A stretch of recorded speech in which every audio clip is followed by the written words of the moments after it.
आई बाऊगे जाना मिले चली आई है। हनुमान गुफावा के मूर्ति देखाई बाऊगे जाना मनोज माताला नीति समेलावा घुमाई बाऊगे जानू मिले चली आई है।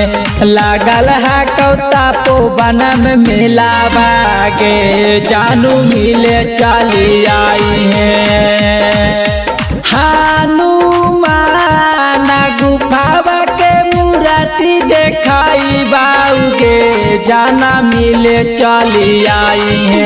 हनुमान गुफावा के मूर्ति देखाई बाऊगे जाना मनोज माताला नीति समेलावा घुमाई बाऊगे जानू